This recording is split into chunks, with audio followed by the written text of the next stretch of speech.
Yes, it's Professor Buzzkill, your second favorite history professor in the entire world, here busting myths and taking names. And I'm your second favorite because your first favorite is here. And that's, of course, Dr. Philip Nash from Penn State, who's here to talk to us about the Cuban Missile Crisis. How are you, Professor? Thanks for coming on the show. I am doing great, as always, and thank you so much. You are, as always, too kind. Well, your shows are by far the most popular, and you're our number one star with a bullet, as they say. Ha get it? Bullet missile crisis. Ha.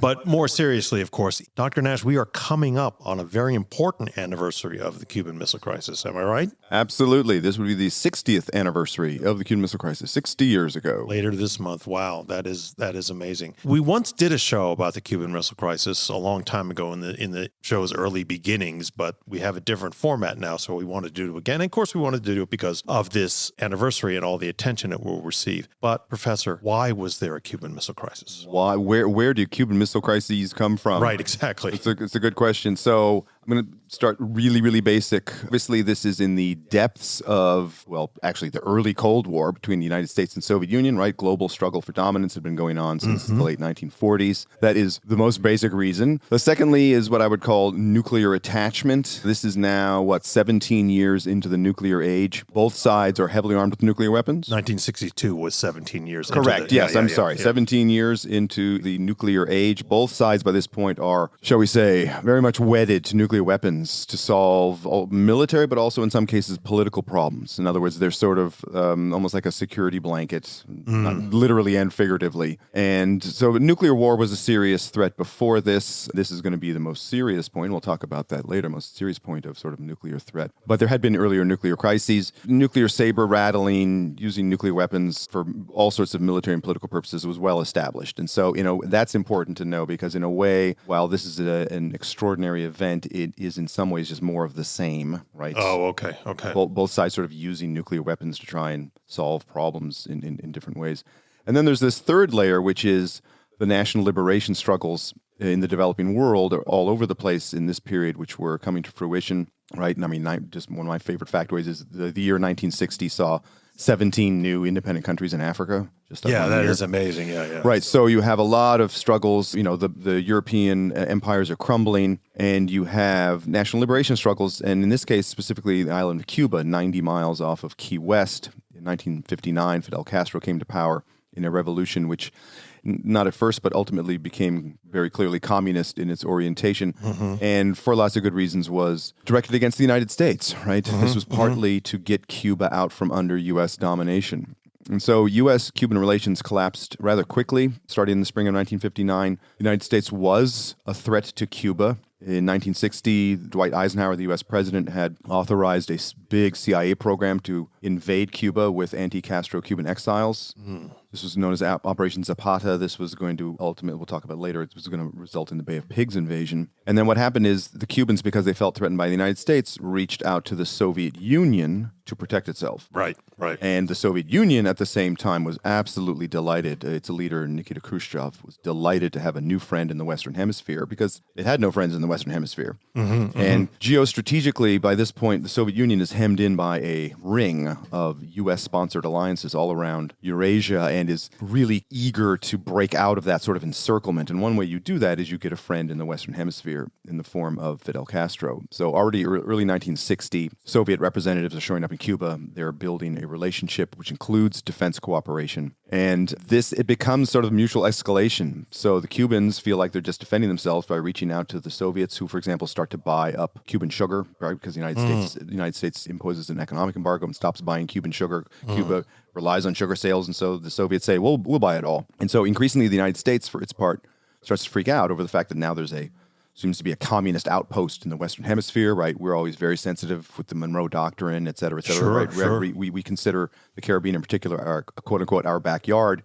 And now the big bad Soviets seem to be muscling their way in. John F. Kennedy, running for president as a Democrat in 1960, made a huge issue out of Cuba. Yeah. Hammering the Republicans for having done too little, right? In effect, for losing Cuba, the way that Republicans had hammered Democrats for losing China during the Truman years. And of course, his opponent in that election was Nixon, correct, who was Eisenhower's vice president, so that's right. really right in there. Absolutely right. Okay, well then, Kennedy wins in 1960, the election 1960. So what does he do with this situation that, in theory, anyway, he's inherited? Right. Well, and keep in mind, since he made a big issue of Cuba in 1960, he feels like he has to follow through on it. When he is informed about this secret CIA plan to invade Cuba with anti-Castro Cuban exiles, the Operation Zapata, he feels heavy pressure to go ahead with it, which he does. This leads in April 1961 to the infamous Bay of Figs. There probably is a Bay of Figs somewhere. The outtakes in this are going to be great. The Bay of Pigs invasion. This is April 1961. It ends in humiliating defeat. All of the invaders are, and people should go read about the Bay of Pigs invasion. Oh, Lordy, it was a dumpster fire like you can't even imagine. Or maybe you can. Anyway, so these anti-Castro invaders, they are almost entirely killed or captured. They were rounded up. It's a humiliating defeat. But then for our purposes, it's important that JFK doubles down. In other words, he doubles down on an hardcore sort of anti-Cuban set of policies, which would include a tightened economic embargo.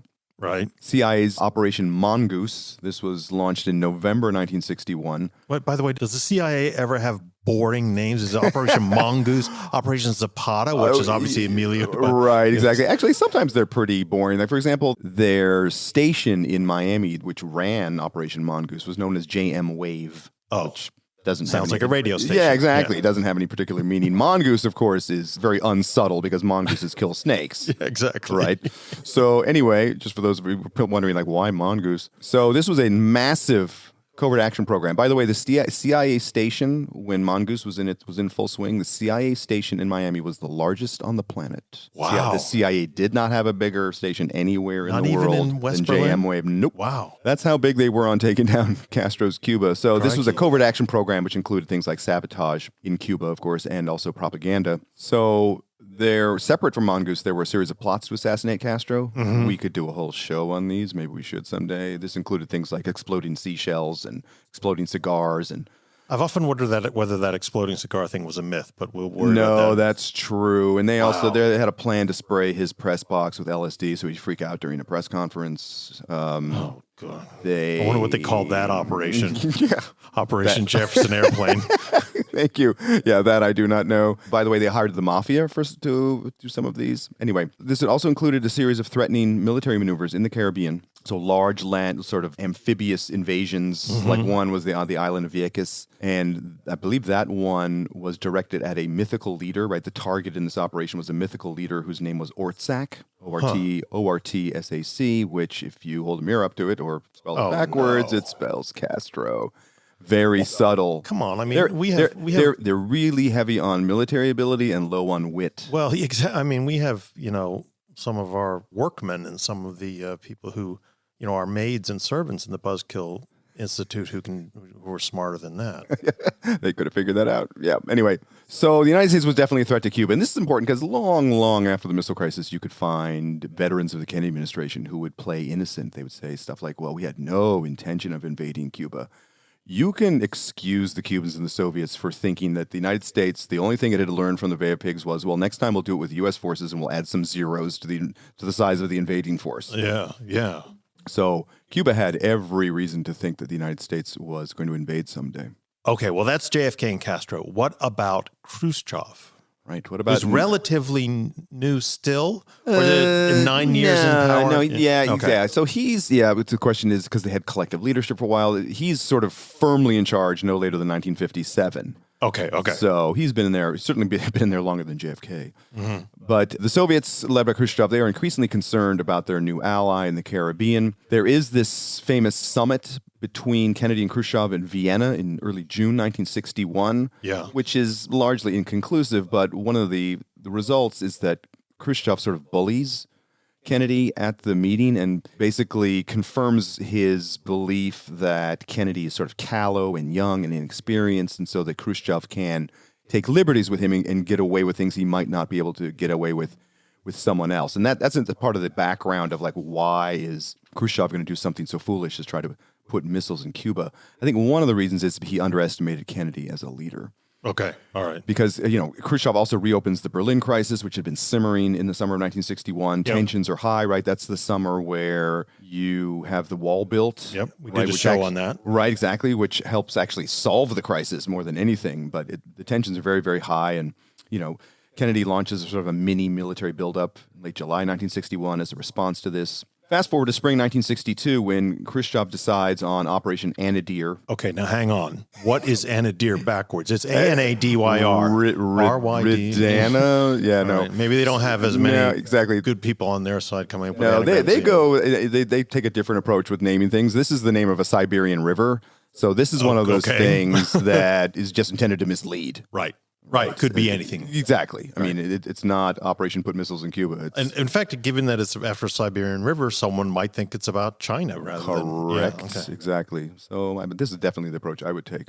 I'm glad we were following this running joke, Professor. The listeners will love it. I honestly think there's bad day to get a PhD in history, but there's a PhD to be written about the naming of operations, like military and intelligence operations around the world. I think there's something to that. Well, and because this Ortsack Castro backwards thing is just that's a low point. I prefer like enduring freedom, like the heavy-handed super patriotism. I prefer that approach. Well, Ortsack sounds, that's middle school level. Anyway, pretty I'm interrupting the flow. So the Operation Anadyr, this is the secret deployment of strategic nuclear missiles. So in other words, by that, the definition of strategic is missiles that can reach the territory of the adversary. Right. As opposed to, say, battlefield nuclear weapons, like tactical nuclear weapons, right, which you use just on the battlefield. So the secret deployment of nuclear weapons, including intermediate range ballistic missiles, and I'll say more about the actual weapons in a minute, to Cuba. So why would he do that? Right. Why this particular move, which, at least in retrospect, pretty high risk, yeah, as you might imagine. So his first reason, as we've already alluded to defend Cuba. You use the ultimate deterrent, a nuclear deterrent, to, by the way, compensate for your local conventional inferiority. Cuba's army, any Soviet forces in Cuba, cannot match the conventional force that the Americans can bring to bear in the Caribbean. Right. Gotcha. You can't hope to do that. And so what you do is you compensate with the ultimate weapon, large nuclear weapons that can reach the United States, which, by the way, for the record, is exactly what the United States had been doing at the same time for years in Western Europe. Exactly. We were woefully inferior in size to the Red Army on the other side of the Iron Curtain, and so we compensated with nuclear weapons. And so in that sense, for Americans to say, wow, how could they do something like this? In a way, this is like I said, this is part of nuclear attachment. You use nuclear weapons to solve various military and political problems, and this is just another one of those problems. Now, we can argue about this particular move. And by the way, Khrushchev could have done things to defend Cuba, including tactical nuclear weapons and a conventional buildup that could have defended Cuba without threatening the United States. Oh, okay. So in other words, I'm trying to have it both ways. On the one hand, this is logical. On the other hand, this is illogical and really, really risky. Or going too far. Exactly. So defend Cuba, number one. Number two, catch up in the nuclear arms race more broadly. It turns out by spring of 62, there was a missile gap, but that the Soviets were on the receiving end, not on the giving end. By this point, they had failed miserably. They had been the first with Sputnik to demonstrate a capability of intercontinental ballistic missiles, right? A missile that can reach from the Soviet Union to the United States. They had that capability first. They failed to translate it into an operational force of ICBMs. We, by this point, had. Okay. And so in 62, we had about a 4-to-1 advantage in ICBMs. And if you look at total strategic weapons, most of them sort of like nuclear weapons dropped from B-52 bombers. Yeah. We had something like a 17-to-1 advantage. That's enormous. Yeah, it's an enormous disparity. And so the Soviets did have an operational and reliable force of IRBMs, intermediate range missiles. These are missiles with a range of between about 1,500 and 2,000 miles. Oh, still a long way. Still a long way, but you can't reach the United States from the Soviet Union. However, if you have a new friend 90 miles from the United States, then your IRBMs in effect become ICBMs just by sort of waving your magic wand. Okay. So this is a quick way not to catch up in the strategic nuclear arms race, but to make the gap a little narrower. Yeah, and we should remind Buzzkillers that, Cuba is closer than, for instance, our own territory of Puerto Rico. Absolutely. Yeah. Absolutely right. And So- by the way, if you go deep into the weeds of the weapons, these actually give the United States less reaction time than an ICBM does. right? Yeah, it's gotta come out, right. Your radar would pick up an ICBM long before you would detect a launch from Cuba, which you could argue makes this another reason this is a risky move, because you've threatened strategic stability by reducing warning times. Anyway, this was also thirdly, and this is not a primary reason, the secondary reason, but this was a response to the Jupiter IRBMs that had been deployed by NATO in the late Eisenhower, early Kennedy years, especially in places like Turkey, which does border on the Soviet Union. And this really stuck in Khrushchev's craw. He apparently used to visit the Black Sea and look across. He would be with friends, and he'd look across the sea with his binoculars, and he would say, "You know what I see? I see U.S. missiles pointed at my dacha." Yeah. Almost like he took this personally. And there is something, the same with Cuba, by the way, in the United States, there is something psychological about having nuclear weapons situated next to you. As opposed to far away from you, even though there may not be any real world difference, right? Those weapons are both going to vaporize you. One takes longer to get to you, but there is something psychological about having sort of hostile nuclear weapons in a neighboring territory. And he was clearly bugged by them. And Khrushchev in his memoirs actually said, with this deployment in Cuba, we would be doing nothing but giving, and this is a virtual quotation, we'd be giving the Americans a little of their own medicine.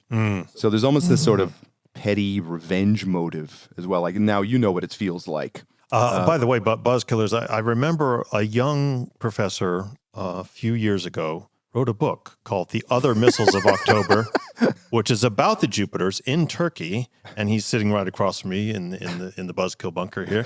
And we're, in addition to what we're going to put on the Buzzkill bookshelf for this show, we're also going to put that book. That's a very, very important book. It is still in print, but you're right. As one of my teachers once said, that professor you referred to was criminally young when he wrote that book.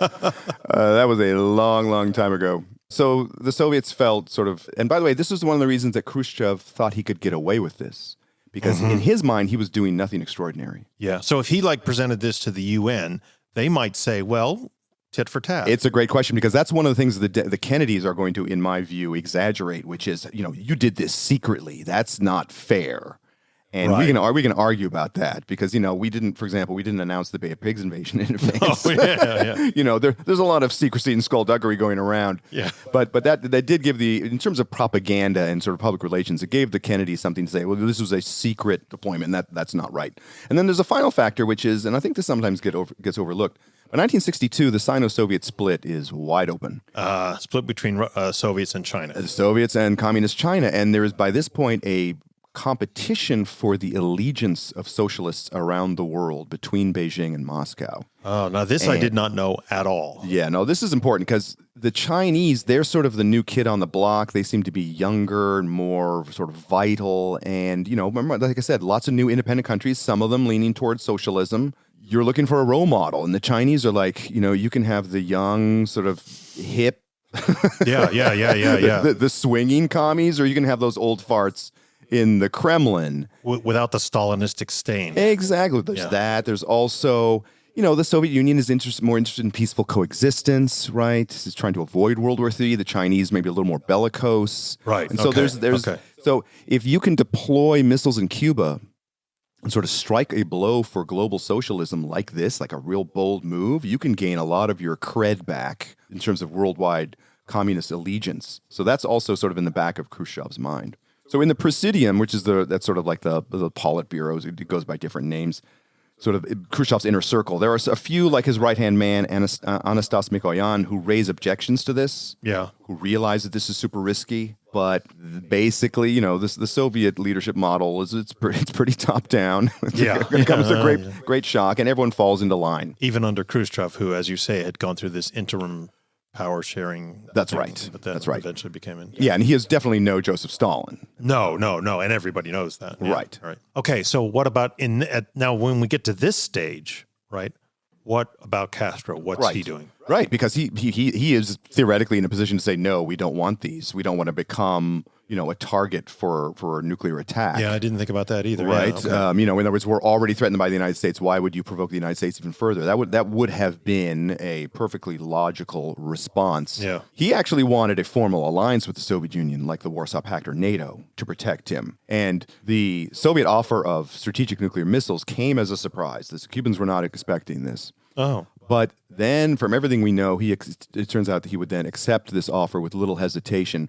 he definitely understands the logic of defending his regime, right? If you have the ultimate deterrent, then you know for sure the United States will never mess with you. There is that, right? That has logic to it, no question. Like I said, just like in Europe. He is also sort of young and committed, and he's not sort of a old, jaded, cynical communist leader of the type you might expect. He is also interested in, as he said, he's interested in strengthening the socialist camp. Right. In other words, this is by accepting these missiles, I'm doing something for global socialism. I'm not just doing something to defend the Cuban Revolution. That was, as far as we know, that was Castro's take on this, and that's one of the reasons he agreed to do it. And he is, in fact, younger than both Khrushchev and Mao. Yeah. Right? Yeah.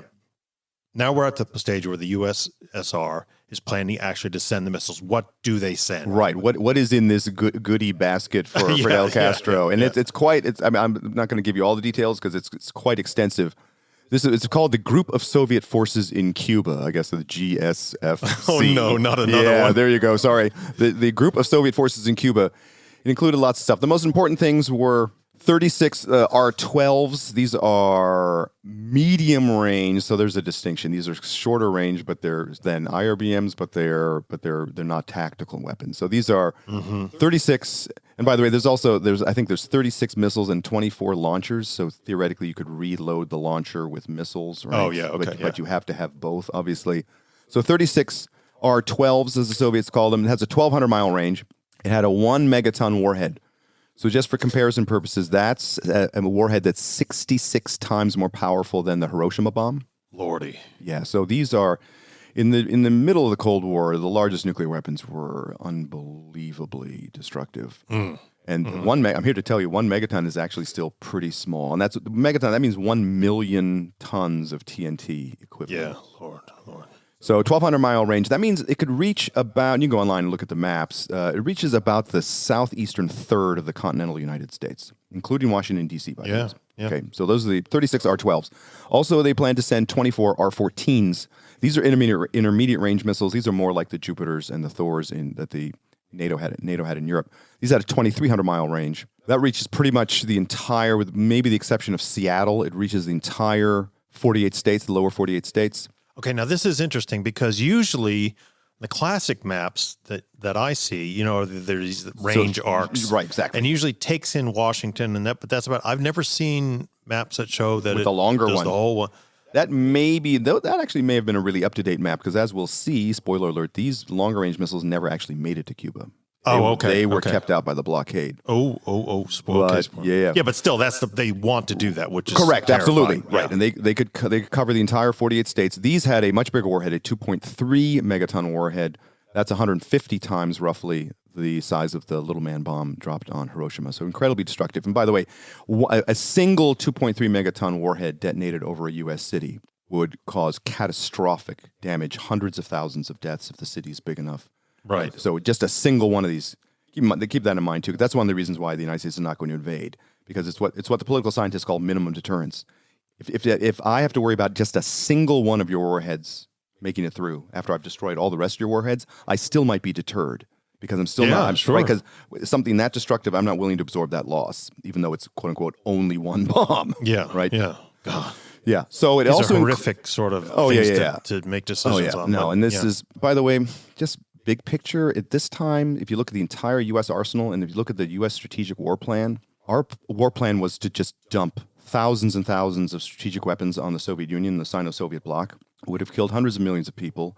It was the equivalent, I've seen the figure, the equivalent was 600,000 Hiroshima-sized blasts. Wow. That's what, and that would have 600,000. Imagine 600,000, the equivalent of 600,000 Hiroshima blasts, and that's just if the United States uses its weapons alone and no one else does. Not 600, not 6,000, 600,000. Yes, it was called overkill for a reason. So this GSFC also included tactical nuclear weapons, which could not reach the United States, but were intended to be used against a U.S. invasion. Okay. These, by the way, were about Hiroshima size.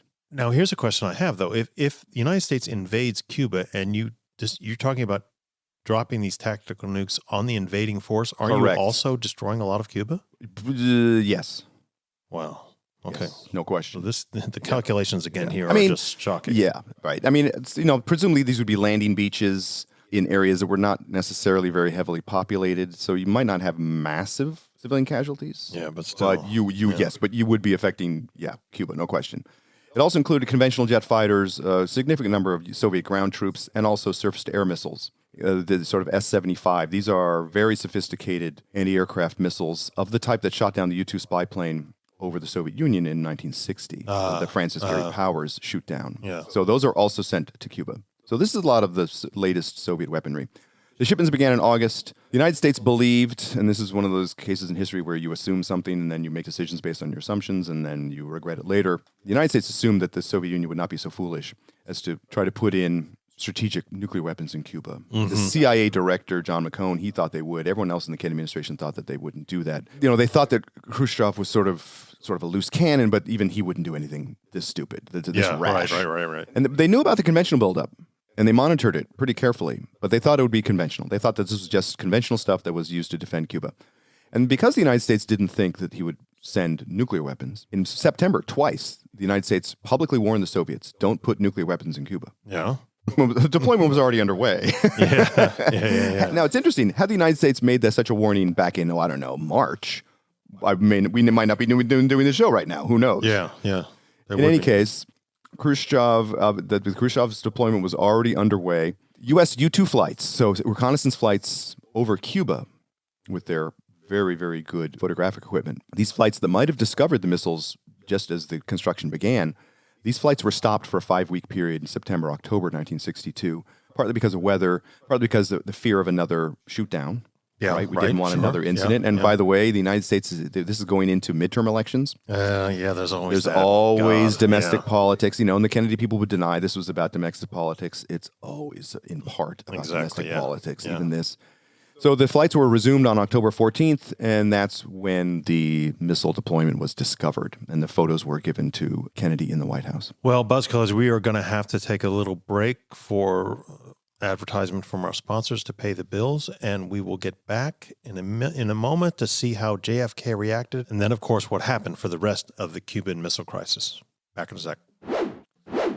Okay, we're back, Buzzkillers, with Professor Philip Nash, your favorite Buzzkiller, and we're talking, of course, about the Cuban Missile Crisis, the 60th anniversary, which is now upon us. Before we went on the break, Professor, we had got all the way up to the point where the Soviets have planned what they're going to send, and the shipments have begun. So how did JFK react? Right. Once he is given irrefutable proof that these missiles are there and they are under construction. So Kennedy famously, and we know a lot about this, we have a lot of tape recordings from these meetings. Yeah. And when we don't, we have the top secret minutes. We probably know more about U.S. decision-making during the Cuban Missile Crisis than just about any other historical event involving U.S. policymakers. Wow. Because Kennedy was secretly keeping, and it's a historian's dream, because not only are the conversations being taped, almost everyone in the room doesn't even know they're being taped. Well, and tell the Buzzkillers why that is. Why does he tape the stuff in the first place? Well, yeah. Well, this is for, and this, of course, this is going to lead a secret recording road that's going to end up in Watergate ultimately. Yeah. But usually the explanation I see is that this is about posterity, that this is going to help the president write his memoirs, that sort of thing. I mean, it's actually pretty mundane. Nixon and Johnson, I think, were probably a little more interested in being able to check the record in case someone has a meeting with the president and lies about what happened later on, and then he can say, well, let's roll the tape. Oh, okay. So the story about JFK starting this because he was pissed off about being lied to, in theory, about the Bay of Pigs is not necessarily... No, I don't think so. No. Okay. No, in fact, he doesn't start taping his conversations until the summer of 1962. I'm pretty sure. And by the way, and they're out there. You can listen to a lot of these recordings online, and there are also bound, annotated editions of these tapes put up by the Miller Center at the University of Virginia. It's really awesome sources. Some of them are really hilarious, by the way. Sorry to keep going on this. He calls Pat Brown, the governor of California, in 1962 after Nixon has lost the gubernatorial election, and they have this hilarious... a little bit of schadenfreude. Guffawing conversation about Nixon's... You don't have Dick Nixon. Oh, right, kick around. Yeah. And they talk about, and Pat Brown says he's, the man's a psycho. Anything. No, some of these recordings, even on issues like Vietnam, are absolutely crucial to our understanding of the history. So Kennedy starts meeting secretly with his top advisors for several days. And ultimately, this is going to be called the XCOM, which is short for the Executive Committee of the National Security Council. It's sort of an ad hoc group of his top advisors. They start meeting secretly. Honestly, I think sometimes their importance is exaggerated, and we had movies like The Missiles of October in the 1970s and 13 Days, and, Bobby Kennedy wrote that book. Right, exactly. And so I think it was not really a decision-making body, in my view. It was more about a sounding board. It was for consensus formation. As we'll see, Kennedy didn't always go along with what the majority said, right? Yeah. Like, Lincoln famously said, I'm the only yes vote, but the ayes have it. Yeah. So the consensus immediately reached was that the missiles must be removed. And that's interesting, too. The question is why? Why did you immediately, all of you, conclude that these missiles, we cannot tolerate them? Part of it is just nuclear attachment, right? Nuclear weapons are the sort of the currency of the superpower competition. You just can't abide the idea that the enemy would do something like this and get away with it. There are fears about credibility, right? Especially after you publicly warned the Soviets not to do this. If it's revealed they've done this and then you don't do anything, that looks really, really bad, right? And that also then blends into the whole question of domestic politics. There's one point where Bobby Kennedy, the Attorney General and the President's brother, said, if you hadn't done anything, you would have been impeached. Well, not surprised. Which, I mean, you can't necessarily dispute that, but it does show you how sort of domestic politics and domestic public opinion is very much on their mind, right? They're not making these decisions in a vacuum. But it is interesting, as far as we can tell, they don't seem to have been very concerned about the military balance. In other words, even though Khrushchev wants to deploy these partly to correct the strategic imbalance, the Americans don't view it that way. They don't see like, oh, this is going to upset the nuclear balance. There's one meeting where the Secretary of Defense, Robert McNamara, says, yeah, the Joint Chiefs think these missiles are important in terms of the military balance. I don't think they're important at all, which is interesting, right? You would think, and maybe you'd even want to sort of hope that these decisions are being made on strategic grounds primarily. But that's pretty clearly not the case here. This is about these other things. This is about credibility. It's about domestic politics. It's about just your general political view of nuclear weapons and not about sort of the bean counting, right? Like who has how much of what. That doesn't, you see very little discussion of that, like, what the Soviets will be able to do with these missiles. Very little discussion of that, if any, in the hours and hours and hours of conversations they have. So most, including JFK, their first preference was for an airstrike, right? A military attack to take out the missiles. And it's interesting, after the missile crisis, Kennedy gave a long interview. You can actually listen to it online. December 1962, a long interview to reflecting back on the missile crisis. And he was asked by a reporter, so what's the most important lesson from the missile crisis? And he immediately said, having lots of time to arrive at the right decision. Yeah, because the missiles are arriving by ship. They're not flown in. And I mean, my view is, keep in mind, they have better part of a week to discuss this secretly without anyone knowing in the public or outside that this has gone on, right? Right. I always like to do the what if. What if we had a similar thing today? Lordy, I mean, how quickly the news would leak, how quickly all the conspiracy theories and the speculation and the actual news would compete on social media, and a president would be forced to make a decision immediately. And if you have to act quickly, you might make the wrong decision. Whereas if you have time to sit down and discuss it and learn, for example, as Kennedy did, that you could have an airstrike, but you could not 100% guarantee every last target would be destroyed. And like I said, if one of those missiles hits New York or Washington, that's a failed policy. Yeah. And so by the time you get to about the 20th or 21st, Kennedy's decided that an airstrike is a bad idea, at least at first. The risks were too huge. So he decides instead on a naval blockade, which when they announced it, they called a quarantine. Now, why did they do that? Yeah, that's an international legal issue. Blockade, right, where you put ships between point A and point B and prevent someone from moving in or out, that's an act of war under international law. And so there's his State Department legal people were saying, yeah, Mr. President, don't use the B word. But using the Q word is effectively doing the same thing, isn't it? Right, and it is also, it gets into this whole sort of almost like disease, right? Sort of metaphor, which is not a really great, very accurate metaphor. But anyway, they call it a quarantine. And the idea is that this will stop further shipments because they know the shipments are ongoing. Right. So this will prevent further shipments from reaching Cuba. This will also signal U.S. resolve, right, that we're serious about this. And it also keeps Kennedy's options open, right? If afterwards he decides that the blockade's not getting it done, then he can still do an airstrike and or an invasion, right? That option's still there, and they know it is still there. But like I said, Kennedy later thanked his ability to have long sort of secret discussions to arrive at a better decision, certainly in retrospect. So the crisis becomes public on Monday evening, October 22nd, when JFK addresses the nation on television, live on television and by radio, and he announces the presence of the missiles, demands their removal, and announces the quarantine. Okay, so that's the 22nd. So how many, did they actually have 13 days as Bobby Kennedy's book says? So, or whatever? yeah, so 13 days, that refers to from the day that Kennedy knows there are missiles there, October 16th, through October 28th. When the Soviets announced they're going to withdraw. Now, by the way, I won't mention it later, but technically you can argue that the crisis lasts until November 20th, because that's when you have a definitive agreement, because there had been some haggling over other issues, like the presence of these Soviet nuclear-capable jet bombers in Cuba, which we won't get into. But yeah, 13 days. And by the way, Kennedy gave all the members of XCOM this sort of token of his appreciation. It's this sort of, it's kind of like a pen holder, and it's got engraved. It's got an October 62 calendar, and like the 13 days are in bold. They have them at the Kennedy Library. They're pretty famous. So yeah, 13 days becomes quote unquote a thing, and that's why it's the 16th to the 28th. Okay, but on the 22nd, he goes on TV, and let's give the Buzzkillers a brief clip from the beginning of that speech. Good evening, my fellow citizens. This government, as promised, has maintained the closest surveillance of the Soviet military buildup on the island of Cuba. Within the past week, unmistakable evidence has established the fact that a series of offensive missile sites is now in preparation on that imprisoned island. The purpose of these bases can be none other than to provide a nuclear strike capability against the Western Hemisphere. Okay, well, there we have President Kennedy addressing the nation. This broadcast really, made people think, oh my God, we're close to nuclear war. So what then happens? Right, what happens next? So the blockade did not go into immediate effect.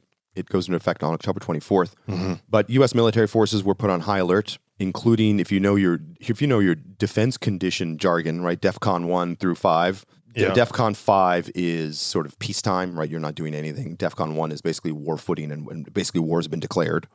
So our strategic forces were put on DEFCON 2 for the first, and I believe one of the only times, if not the only time, I forget. In 73, we had a nuclear alert that was pretty high. So our Strategic Air Command was put on very, very high alert. All sorts of conventional forces began redeploying toward Florida, right? Because they would take part in an invasion of Cuba if it comes to that. There was, and here I'm gonna give you what you're really looking for. I'm gonna bust a mini myth.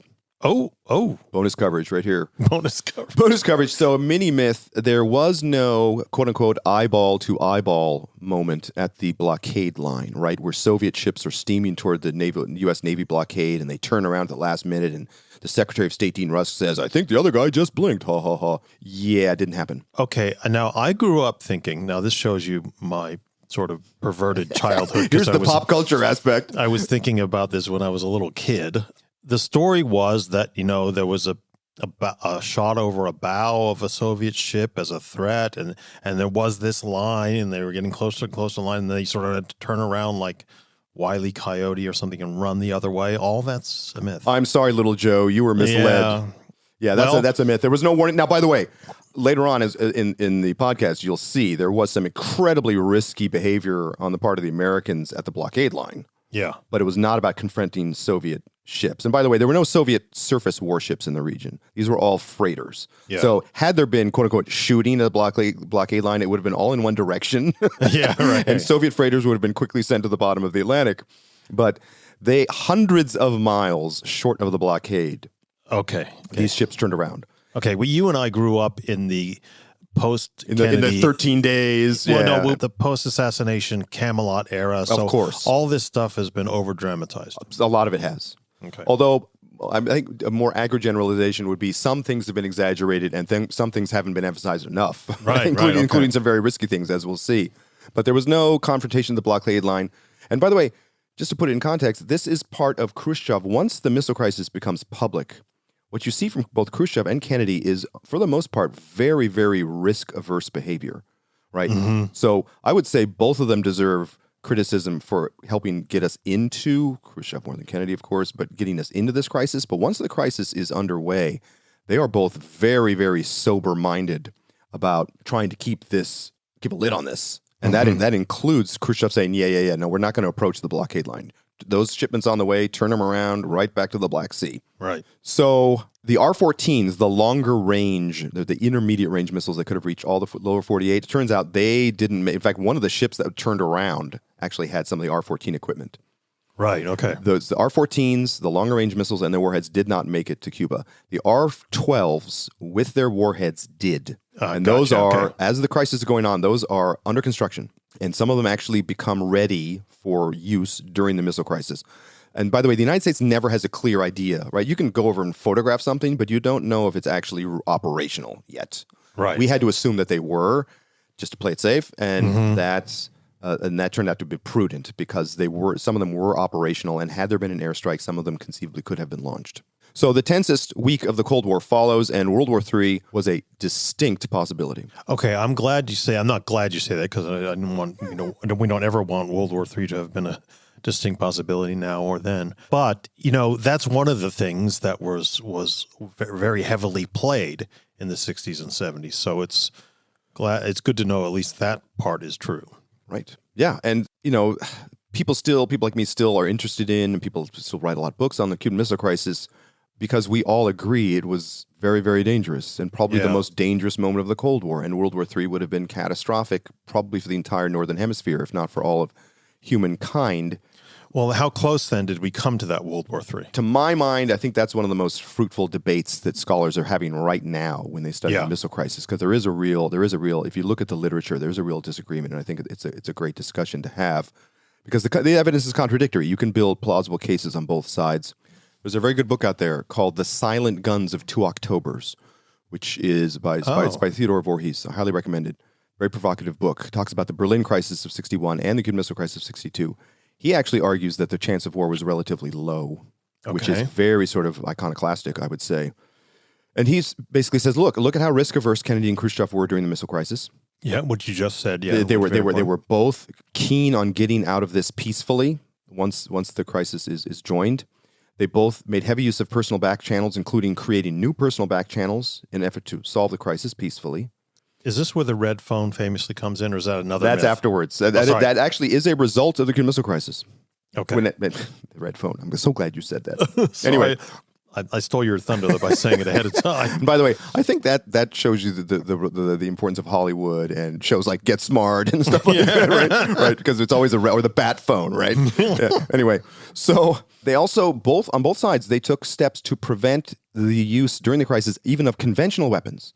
Including personally, JFK certainly did this, sort of intervening way down the military chain of command to the point where the military is starting to resent your micromanagement. And your comeback is, I want to make darn sure this stuff is not used without my express authorization. So someone like Voorhees argues that the risk of deliberate war was extremely low, and I think that's true. Right. Okay. My response and my sort of me at the end of the day coming down on the other side is that the risk of accidental war was very, very high. And to my mind, this case has become stronger and stronger with more and more evidence in recent years.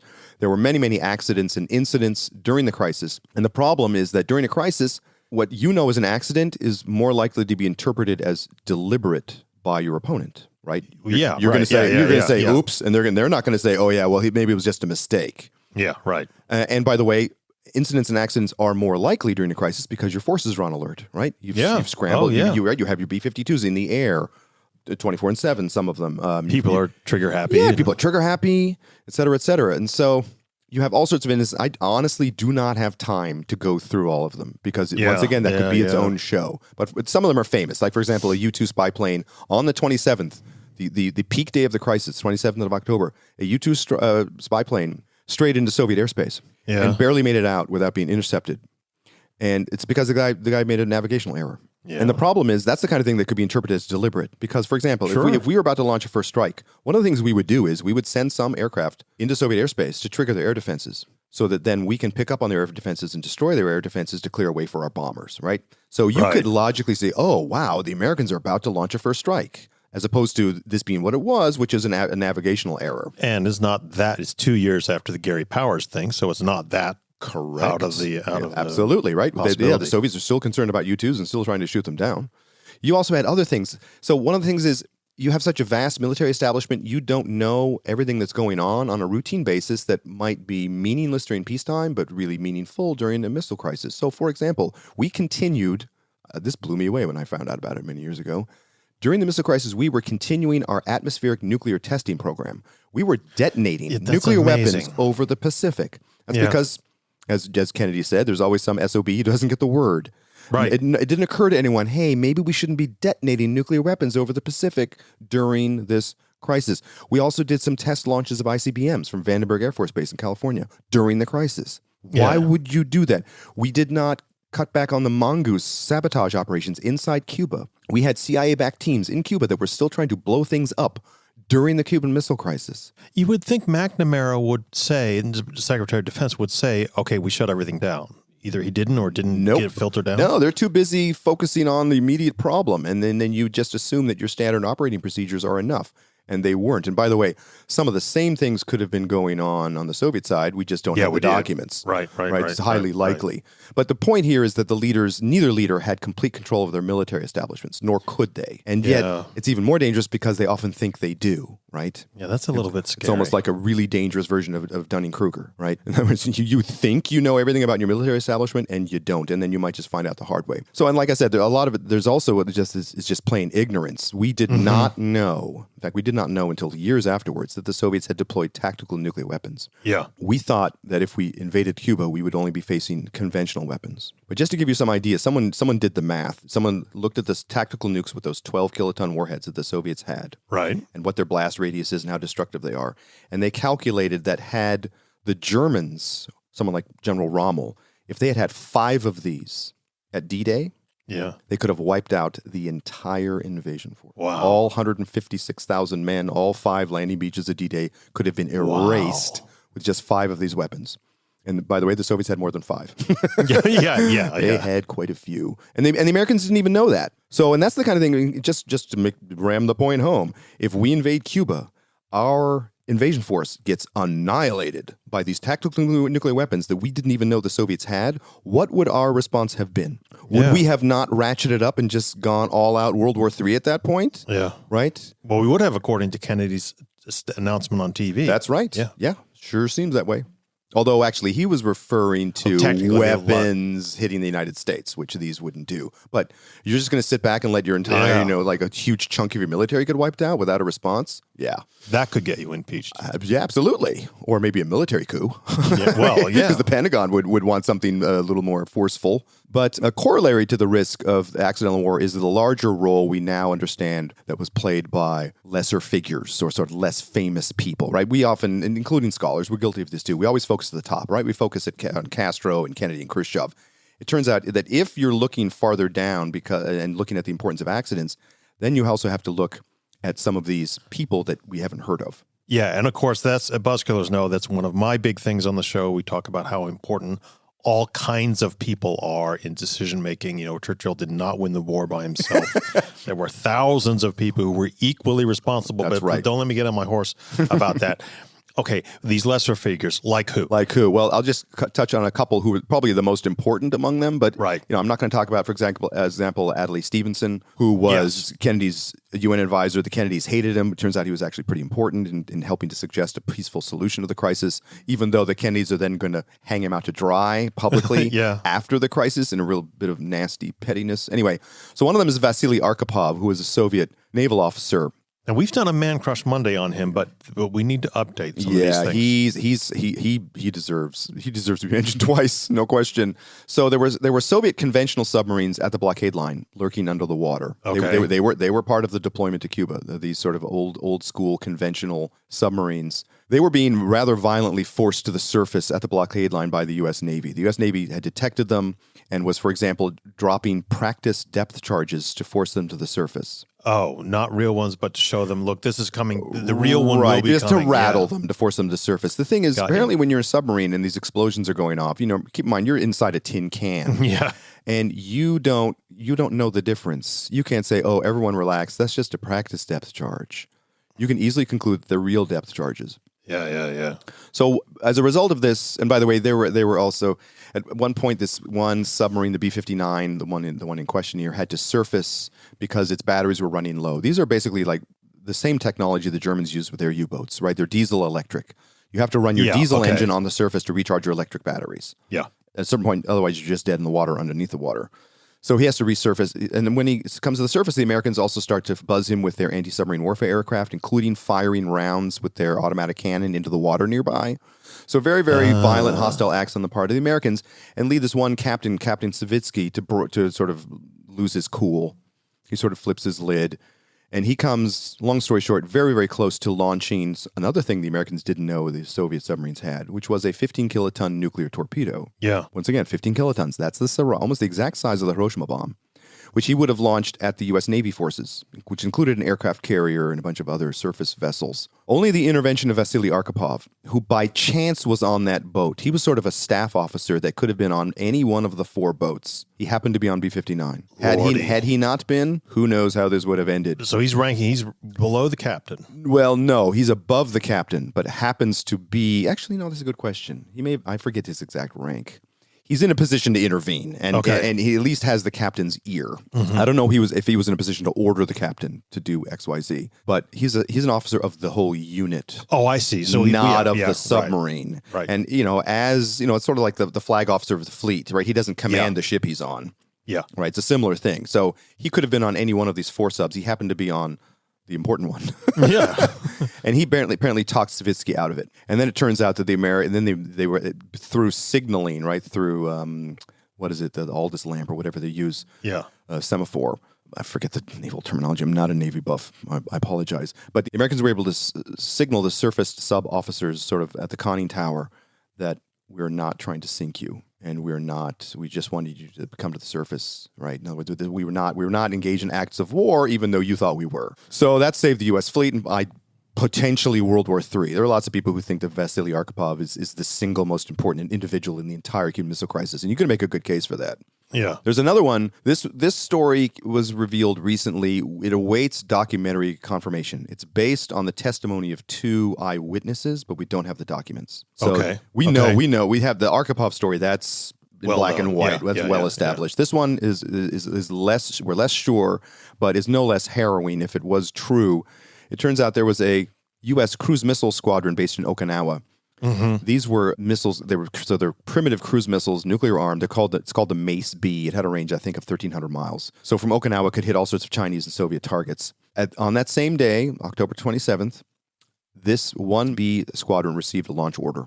Mm-hmm. And there were people there who were ready to carry it out. Yeah, because basically it's an order. Yeah, yeah, and they sought confirmation at the mission control center, whatever it's called. Yeah, they called for confirmation and they got it. Yes, launch order is genuine. There was a Captain William Bassett who thought this was kind of strange that they received a launch order because they hadn't been ordered to DEFCON 1 yet, which is normally you would be ordered to before you received a launch order. Okay, and so he thought the confirmation order was bogus, and he actually ordered some of his security people to go and threaten this other lieutenant who was going to go ahead with the launch. And so he insisted on getting a higher level confirmation. So they went up the food chain and confirmed that there was, in fact, no launch order. So he could have possibly, like I said, we don't have confirmation, but if this is true, it's also harrowing. In another case where a relatively low-ranked individual sort of being extra careful, not following standard operating procedures, and actually may have saved the day. And this is just, once again, to sort of beat this dead horse, which is now a dead horse on the show, which is that Kennedy and Khrushchev were not in control of the forces at their disposal. Around the world, millions of personnel, lots of things can go wrong, and lots of things did go wrong. Well, these things didn't go wrong to the extent that there was World War III, so how was the crisis resolved? It's much more complicated than I'm presenting it here. This is sort of this is the right Reader's Digest version. No, it's not the reader. It is the Professor Buzzkill version. I'm sorry, which means it's very well sourced. I did not mean to sell the show short. So Reader's Digest Buzzkill is for the younger ones out there. Wait, what is he talking about? Was this weekly magazine, and it was all sorts of it was crap. Right. Basically. It was the Cliff Notes versions of all sorts of fiction and nonfiction. Yeah, but they had people like Paul Harvey writing. Oh, these, yeah. It was all crap. No, it was bad. Anyway, so on the 26th of October, Khrushchev privately offered to withdraw the missiles in return for what's called a no invasion pledge. In other words, Kennedy would say, "We will never invade Cuba." Kennedy and his people, when they received that offer on the evening, so the Washington time, the evening of the 26th, they were relieved because they had expected a demand for a missile trade. In other words, Soviets will pull their missiles out of Cuba if the United States pulls its missiles out of Turkey. Right. Okay. Yeah. Remember those Turkish missiles? Right. Those famous Turkish. And like I said, like you said earlier, I can recommend a good book on the subject where you could learn more than you could ever hope to know about the missiles in Turkey. And they had expected this. By the way, this had been discussed on every day of the crisis, despite later denials. The Kennedy people had talked about this all the time. What if he asked for a demand of missiles? Kennedy himself thought that there was obvious logic and obvious appeal to this, right? To the public, as he said on the 27th in XCOM, he said, to any reasonable person out there, this would look like a reasonable offer. And so they were relieved that this didn't come. But that relief was premature. The next morning, the very mercurial Khrushchev, he's feeling bolder, and partly the ebb and flow of this end of the crisis period partly has to do with Khrushchev's constantly changing assessment as to what he can get away with, right? And so he's sort of conservative one moment, a little more bold the next moment, then he goes conservative again. So the morning of the 27th, the Washington Times, he's feeling bolder, and he publicly ups the ante by demanding a missile trade. Yeah. Publicly demands a missile trade, Turkey for Cuba. This puts the Kennedy people on the spot. In XCOM, they have actually 3 meetings that day. They're spending a lot of hours and hours and hours discussing this. In those meetings, it's quite clear most of the XCOM members were opposed to a trade. Kennedy was very much in favor.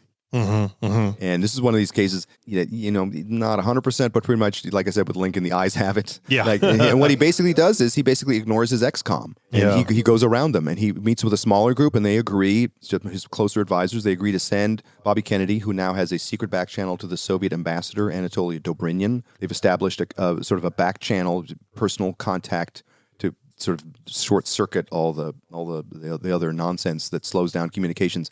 By the way, in case I forget, at one point in the Cuban Missile Crisis, messages between the Americans and the Soviets in Washington are being moved around Washington, D.C. by Western Union bicycle courier. You're kidding. I am not. I wish I were. You mean, was that sort of deliberate, like no one would ever No, that was standard operating procedure. That's how you sent messages. But they were coded, maybe, or was just anybody read them? No, they weren't coded. I think they were labeled, top secret or confidential or whatever. But yeah, there's some guy pedaling through DC traffic with something that could determine the fate of the world. Wow. Yeah, and that's going to help explain some of the, shall we say, reforms in communications that come later. So he ups the ante. Kennedy is in favor of this, so he ignores his advisors for the most part. He sends RFK to Dobrynin with the offer of a secret and sequential missile trade. In other words, a missile trade that doesn't look like a missile trade. Right, okay. So in other words, Soviets pull their missiles out. A few months later, we will quietly remove our missiles from Turkey. Everyone's happy. The Soviets aren't entirely happy with this because what they want is a public trade that's where the linkage is clear. This is a trade that's secret and sequential, and so it's deniable, which the Americans will do until proof of this is definitively delivered in 1989. 89. People suspected a trade. Some people, Kennedy's opponents, suspected a trade immediately, but they had no proof. Yeah. It could always be denied. It was confirmed by Ted Sorensen, Kennedy's confidant and speechwriter, in 1989. So it's not speculation anymore. There was a trade, but it was secret and sequential. And by the way, also went along with the no invasion pledge. Which also shows, by the way, since it was 1989, Lord knows how many years later, because I can't do the math right. New stuff comes to light all the time. This is how history changes most of the time. New stuff has come to light, yes. So the risk of war on that October 22nd definitely had reached its peak. There was a U-2 plane famously shot down over Cuba by one of the Soviet SAMs. Then, by the way, that shooting down of the U-2, not authorized by the Kremlin. Right. That was a local decision. Yikes. Once again, Okay. you don't control your military assets, right? That could have led to World War III.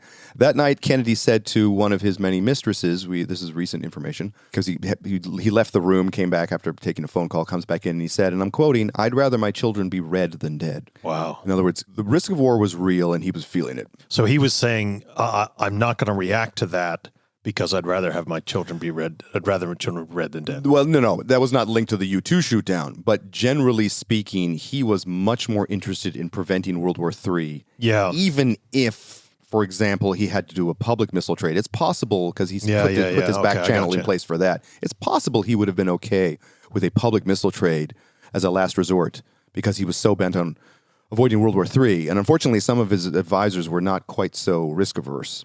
And that's sort of the good news here, is that this is a case where, as far as we know, we had the right person in the right place at the right time. Some of his advisors, certainly the chairs of the Joint Chiefs, their attitude was essentially, bring it. We will completely crush them in any war, so we don't need to worry about the risk of war. Lordy. Which is a really frightening stance. This reminds me, by the way, Professor, back when we talked about the Berlin Wall a few years ago, Kennedy makes that statement, a wall is better than a war. Yeah. Yeah. No, he was definitely a cooler head when it comes to nuclear war, even though, for example, he helps multiply the nuclear overkill, right? They have a massive defense buildup on his watch. Yeah. Right? Yeah, he deserves low marks in a lot of other realms, but not in terms of his risk aversion. Anyway, the Soviets announced they were withdrawing the missiles. And by the way, they sent this message via Radio Moscow. They announced it publicly, and that was partly to cut to the chase. They wanted they wanted the Americans to know immediately that they were agreeing to withdraw their missiles. They didn't want any delay. So none of this back channel stuff, none of the not Soviet in this case. version of Western Union. No, the deal was worked out through the back channels. Yeah, right. But the announcement, yes, we agree to remove our missiles, and the Americans are going to agree not to invade Cuba. The trade stuff was all secret. And by the way, the Americans said, if you go public with this trade, the deal's off. That was made clear. That was made clear to Dobrynin when RFK met with him. If you're wondering, though, so why did Khrushchev change his mind again and decide to cave, in effect? He had gotten spooked again. He had received a letter from Castro at this key moment, and Castro was essentially, according to the Soviets, it's not quite so clear, but according to the Soviets, the way they read the letter was, Comrade Fidel is basically urging us to launch a first strike. Mm-hmm. Which, I mean, that's not a real comforting signal at this high point of the crisis, right? Yeah. Khrushchev and his advisors also found out that Kennedy was going to address the nation in a few hours. Mm-hmm. And then they start to freak. It's like, oh, why would he do that? Is he going to announce an invasion? Yeah. Highly possible. They didn't want to go down that road. So that's when Khrushchev's like, okay, that's it. We're gonna do the deal, right? No invasion pledge, secret missile deal, and just pull our missiles out. Well, Professor, we always ask this. You always provide it. You know, lots of people, for instance, I can think of the Buzzlings are now in their late teens. You know, they're going to think, why is this important? What's the bottom line? Who cares? That happened 60 years ago. And it didn't bring about World War III. Exactly. So right. It's something that didn't happen. So why would we care? So in terms of the history, the missile crisis certainly had some short and medium term stabilizing effects. I'll call them stabilizing effects. Mm-hmm. For example, it helped lead to a thaw in U.S.-Soviet relations, which helped lead to the limited test ban, right? Which banned atmospheric nuclear testing, right. which is a really big deal, actually. It is a big deal, certainly as a public health measure, right? Because people were being dosed with radiation. They weren't anymore after this. Also, I alluded to it. You did have the two sides were mutually concerned about the poor means of communication available during the missile crisis. Yeah. And so what they did is they installed the hotline, and that is often interpreted as the flashing red phone. Oh, I thought that was a red phone. No, Okay. sorry. Okay, all right. No. And by the way, if you see, there are certain movies like, what's that movie is called? It's called Failsafe. Oh, yeah. With Henry Fonda. Yeah. And there they've got the two phones where they're talking directly through translators. Mm-hmm. And it's very dramatic, but very inaccurate, because what they actually installed were two teletype machines. Lordy. So you'd have instantaneous printout of what the other side was writing to you. Okay. And no Western Union cyclist or anything like that involved. So a definite improvement. By the way, they did use the hotline later on. For example, the 1973 Mideast War. Yeah. They used the hotline. Yeah. So that was an improvement, certainly. No offense to Western Union. Yeah. By the way, just to throw in a plug for a great film, which Dr. Strangelove, the Henry Fonda movie that Dr. Nash just mentioned, Failsafe, was the inspiration, I think, then for the later Dr. Actually, no. They were both inspired by the same book, by the title Failsafe. Oh. And Failsafe is sort of the serious version of the movie, and Dr. Strangelove is the not so serious, although far better. Right. By the way, if not on my top 5 list, certainly on my top 10 list. If people haven't seen Dr. Strangelove, they need to see it. Oh, my goodness. It's an absolutely brilliant movie. Absolutely. By the way, we may want to do a show about Dr. Strangelove someday, because there's some interesting backstory to some of that stuff. Well, we should do a show about the book and both movies. Yeah, exactly, because there was another book at the same time called Red Alert a British book. Oh, right. Okay. Which was similar. And I think some of them got fused in the script writing process. Well, here we go, Buzzkillers. You're seeing the sort of how the sausage is made here at the Institute. Exactly. But do we have to listen to them workshop their next show? Yeah. So there was a thaw in U.S.-Soviet relations. There was about a 6 or 9 month real sharp dip in Soviet-Cuban relations. Oh. Castro was, by the way, he was not consulted. By the way, the Turks were not consulted. Castro was not consulted. And when Castro found out that Khrushchev was pulling the missiles out, he flipped his stuff. He had some real choice words, which deserve an R rating at best. And that he actually visited the Soviet Union in the spring of 1963 to sort of iron things out. And by the way, the Cubans became much more adventurous internationally, including sending troops to places like Angola.